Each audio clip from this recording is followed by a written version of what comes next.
de vuestra dieta, sabiendo que el Montseny está a 40 kilómetros, da para pensar. Si vamos un poco más allá, podemos coger elementos que nos dan una idea de qué está pasando hoy. Si miramos el índice de endobotanicidad o porcentaje de plantas de la flora de un territorio con usos populares, pues veremos que nos llama la atención que el 49% se pueden utilizar, el 30%, el 43%, fijaros los datos de cantidad de plantas que se pueden llegar a utilizar. Si miramos, y este es el dato que más debería llamarnos la atención, es el índice del uso respecto de las citaciones o porcentaje de las plantas mencionadas que son realmente usadas. Eso es un dato relevante por lo que después os voy a contar, pero fijaros que una cosa es conocer una planta y otra cosa es utilizarla. Hemos pasado de una vida rural donde los medicamentos, los alimentos y prácticamente el bienestar procedía de lo que teníamos más a mano, a pasar de todo este conocimiento, lo tenemos, pero prácticamente no lo usamos para nada. Si miramos los porcentajes, perdón, antes me he equivocado en los porcentajes, eran estos, fijaros que prácticamente el 50% de las plantas conocidas hoy no se usan. Lugares como el Montseny, donde más plantas comestibles se podían utilizar, hoy nos damos cuenta que prácticamente la mitad no se usan para nada a pesar de conocerlas, y podríamos llegar pues, a casos como el 52%, o fijaros, en la Vall del Ter en Girona, casi el 70% de las plantas que se conocen hoy no se utilizan para nada. Esto daría que pensar, y si miramos en otros estudios que se han hecho, pues vamos a ver cosas curiosas. Por ejemplo, en la Vall de Camprodon, en el 2005, se vio que de un lugar con 1.600 especies, 312 especies se podían utilizar con distintos usos.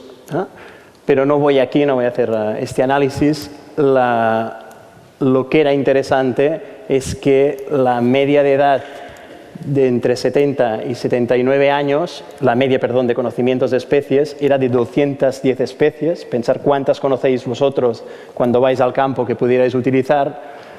Y la edad mínima, con 40 años, el conocimiento era de 150 especies. Si miramos que este estudio es del 2005, es decir, hace 7 años, la gente que más sabía tenía 80 años, posiblemente con 7 más, muchas de estas personas hoy ya no viven, pues podemos imaginarnos el conocimiento que poco a poco vamos perdiendo del terreno. Si miramos otro estudio de la doctora Silvia Carreta del 2009, hay dos datos que a mí me han llamado muchísimo la atención. En un lugar como Navarra, con 2.650 especies, 270 eran utilizadas, pero fijaros, es increíble, de 270 especies utilizadas, las utilidades, los usos, eran combinaciones, habían 3.700, casi 4.000 utilidades, casi 4.000 combinacionnes a partir de 270 especies.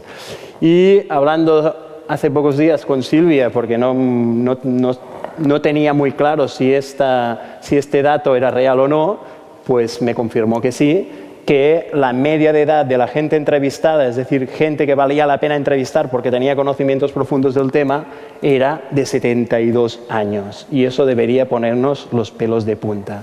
¿Por qué? Pues porque fijaros que hemos pasado de una sociedad que básicamente necesitaba estas plantas porque había una posguerra, porque la gente pasaba hambre y por tanto era una necesidad real, a una sociedad donde hoy en general no hay un entorno socioeconómico donde la mayoría de gente sufra necesidades básicas. Sí que es verdad que hay gente que sufre necesidades básicas, pero no la mayoría de la población. Y entonces, ¿qué estamos viendo? Pues que la gente que tiene un conocimiento profundo sobre el tema, la gente que tiene un conocimiento que nos podrían aportar una información para dar valor, dar riqueza a nuestra dieta, va desapareciendo día a día y con ello se van viendo la información. La imagen que tengo más gráfica sería como si cada vez que se nos muere una persona mayor se nos desaparece una parte de la enciclopedia del conocimiento de la diversidad en nuestro terreno. Me gusta recordar que hoy prácticamente cualquiera de nosotros puede coger un móvil de última generación, puede ir a Google, puede clicar y puede buscar millones de datos, pero no nos olvidemos que muchos de estos datos hoy no los tenemos porque están en la gente, no están en la tecnología. Y eso es necesario irlo a pensarlo, como lo decía esta mañana también Astrid. Podemos hacer algo más de nuestros días, que es, vamos a ver quién busca en Google, como buscador, sobre plantas silvestres o salvajes, o llamarle como queráis. Pues vamos a buscar. Si miro los datos, estos son millones de resultados. Si pongo plantas silvestres comestibles en general, pues me salen, creo que serían 9.240 búsquedas. Si pongo plantas comestibles en España, esto se reduce, obviamente, porque la lengua es común en América Latina. Si pongo plantas en francés, plantas comestibles sauvages, pues esto sube a... aquí hay algo que no... Sí, sube considerablemente, sí, claramente. Si lo pongo en Francia, la mitad de los resultados son para los franceses, es decir, en general los franceses son los que más buscan estas palabras, pero fijaros que si pongo esta palabra en inglés, y no solo porque haya más gente que habla en inglés en todo el mundo, veréis que los datos que salen, las posibilidades que salen de búsqueda, estamos pasando a 13 millones respecto a menos de 9.000 o 90.000, da igual, lo que sea. Pero fijaros que la distancia en cuanto a lo que es la cantidad de información disponible según la lengua es enorme en un lugar y en otro. Si lo miramos por países, veréis la diferencia entre buscar un término como Wild Edible Plants en Gran Bretaña. Justamente fijaros que llama la atención que en Estados Unidos, con una cantidad de población muy superior que en Gran Bretaña, fijaros que Gran Bretaña gana en cuanto a opciones de búsqueda. Esta es una imagen de lo que sale en Google cuando tú clicas en inglés a Wild Edible Plants. Es curioso porque cuando lo haces en castellano sale la típica, el diente de león, la ortiga. Algún libro sí sale, algunos de los libros que salen no son de aquí, sino de Centro Europa, de autores de Centro Europa. Y es curioso porque cuando haces esto en inglés, mucho de lo que salen son platos con recetas. ¿Qué me está diciendo? Que hay mucha gente que trabaja en estos temas en otros países. Si hacéis una comparación con los datos que os salían de las especies que habían en España o en Cataluña con las que pueden haber en países del norte de Europa, por ejemplo, en Francia, veréis que había un abultamiento o una diferencia considerable. Pensar que en los países de más al norte de Europa deben tener como máximo un tercio de la flora que podemos tener aquí. Pero fijaros que la cantidad de información disponible o el interés con la cantidad de diversidad que tenemos en el territorio es justamente lo inverso. Es decir, tenemos más plantas, pero tenemos menos conocimiento o menos interés por el tema. Debería hacernos reflexionar. Bueno, ¿quién se atreve? ¿Cuáles son las especies salvajes más consumidas en España? ¿Habéis tenido alguna charla ya de plantas? ¿Quién se atreve? Va, las tres. Si las sacamos. Nombres de plantas. ¿Quién se atreve? ¿Cómo? Romero. Bueno, ¿cuál? Tomillo, perejil. Salvajes. El perejil es salvaje, pero bueno, muy difícil de encontrar en estado silvestre. ¿Alguien se atreve más? Diente de león, podría ser. ¿Qué más? Espliego. Fijaros que lo que estáis diciendo muchísimos son plantas mediterráneas, aromáticas. Fijaros que las plantas aromáticas, si algo tienen, es en general un sabor demasiado fuerte como para ser consumidas, como mucho condimento para darle un sabor. Un buen cocinero para mí es aquel que sabe mesurar perfectamente qué cantidad de principio de activo le va a poner al plato para no destruirlo. Vamos a ver qué dicen los estudios. Espárragos trigueros. La crisis se ve muy bien con esta especie. Los que sois de Cataluña podéis ir al campo en febrero o marzo en Collserola o en cualquier otro lugar y veréis qué cantidad de parados y gente mayor que no sabe qué hacer buscando espárragos trigueros, espárragos de marja. Las collejas, que han salido esta mañana, un plato yo conocí de hecho esta especie haciendo cursos con gente mayor, muchas con familiares en el sur de la península. Es una especie que se ha utilizado desde antiguo para hacer los pucheros famosos, con verduras y carnes varias, o el cardillo. Para los que no sepáis cómo son estas plantas, aquí tenéis un espárrago magnífico saliendo. Podéis encontrar una colleja, un sculitjus o patadós, una especie más o menos común, deliciosa, que la podéis encontrar a menudo. Y un cardillo, cardo de olla, tagarnina. Cuidado con los nombres populares, pues si vais al sur, no sé si me darán la razón o no, pero tagarninas debe haber como 6 o 7 especies mínimo de tipos de cardos que son comestibles. Entonces, cuidado con los nombres populares porque, como decía un maestro mío, el nombre no hace la cosa. Una cosa es el nombre, la otra cosa es la especie. Entonces, ahí tenemos que tener en cuenta eso. A mí me llamó la atención cuando lo busqué. En Cataluña casi no he conocido a nadie que la utilice, porque si conocéis esta especie veréis que la cantidad de pinchos que tienen, realmente se tiene que pasar hambre para comérsela. O sea, que poca broma con esto. ¿Els bolets? Sí.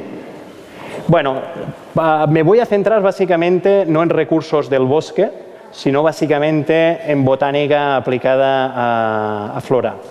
¿Vale? Porque es otro mundo apasionante también, pero muy extenso. Bueno, si miramos estudios de qué es lo que de las especies más citadas, perdonad los latinajos, voy a traducir, el hinojo. Nadie ha dicho hinojo. Preguntar a vuestros abuelos si tomaban o no hinojo y seguramente os vais a encontrar una sorpresa. El orégano, los berros, ¿vale? Fijaros que me ha llamado la atención porque las dos primeras especies más citadas son vulgares, es decir, las podéis encontrar en muchos lugares. Podéis encontrar pues las moras, la Silene vulgaris es la misma, las collejas, el espárrago, la menta, el póleo, Prunus spinosa son los endrinos, rosmarino. Fijaros que aquí abajo empezamos a encontrar, hasta aquí no empezamos a encontrar plantas aromáticas típicamente mediterráneas. Es decir, que aún teniéndolas al lado de casa, muy pocas veces las utilizamos para cocinar. ¿Cuántos utilizan romero para cocinar? Aquí. Hay bastantes. Estoy seguro que si hago esto en Alemania, el porcentaje se dobla. Podéis hacer la prueba, os invito.